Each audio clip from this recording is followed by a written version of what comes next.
Kaixo, laugarren maila online nola egin ikusiko duzu bideo honetan. Lehenengo eta behin, erabiltzaile izena eta pasahitza behar diren lekuan jarri eta sartu ikastaroan. Seguru asko, talde bakarra izango duzuzuk, laugarren maila online, aukeratu hori. Pantailaren erdialdean, ikastoren helburu eta deskribapena aurkituko dituzu.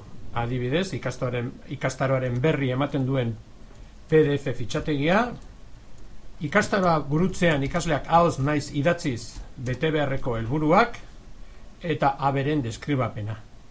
Foro bat ere badago, bertan irakasleak astean zehar egin beharrekoen berri emango dizu. Bera jarrituz gero, lehenengo unitatea ikusiko duzu, konturatuko zara besteak ez daudela eskura, unitateak egin ahala jarriko ditugu ikusgai. Hasieran unitatearen beraren aurkezpen laburra egiten da eta gero segidan datoz jarduerak.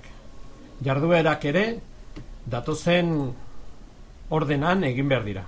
Adibidez, lehenengoan foro badugu. Foro horretan bi lantxo egin behar ditugu, aurkezpena eta ikastarorako gu ditugun nahien beharren edo espektatiben berri ematea.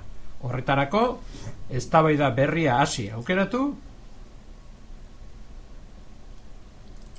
gure lanari izenburua jarri, eskatu zaigunari erantzunez idatzi, eta mezua forora bidaliko dugu.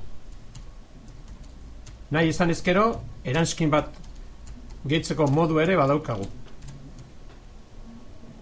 Kurtsoko nabigatzailea hemen goi aldean dugu, horrela egingo ditugu jarduera guztiak. Azken jarduera, hasierako ebaluazioa izango da saio honetan.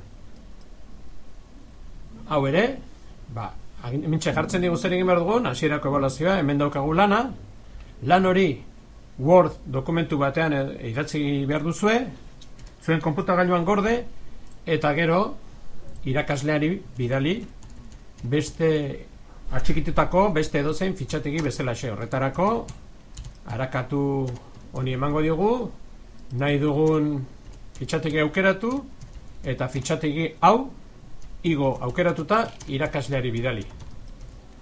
Hauek guztiak behar bada lehenengo gunean ulertzea zertxo bai kostatuko zaizue, baina arian ondo moldatuko zarete, ez izan zalantzarik. Pantailaren eskuinaldean egutegia dugu, lanak zein egunetarako eskatzen zaizkigun, azaltzen du, adibidez lehenengo unitatean, bi lan badire irakasleari igorri beharrekoak eta jartzen du lehenengoa, asteazkenak urriak 26-rako eta beste ere egun bererako. Eta pantailaren ezkerraldean berriz bi gauza interesgarri gutxienez baditugu. Lehenengo, kurtsoan gauden partaideon zerrenda, hemen edozein aukeratuz gero, adibidez Iñaki Rezola irakaslea, mezua bidal diezaiokegu, mezua pertsonala da,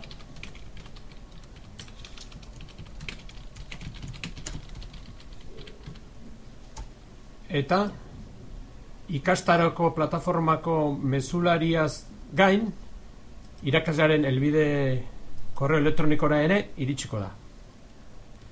Eta gero beran ikastaroan zehar erabilitako baliabideak ariketa motaren arabera antolatuak gaude. Hemen zereginak hau importantea da, bertan ikusi ahal izango bai dugu egin ditugun lanen zerrenda, baita irakasleak jarri digun kalifikazioa ere. Tira, oraingoz nahikoa izango dela uste dut, ea aurkezpen unitate hau ondo ateratzen zaizuen eta taldean zaudeten ikasle guztion berri laster izaten dugun. Agur!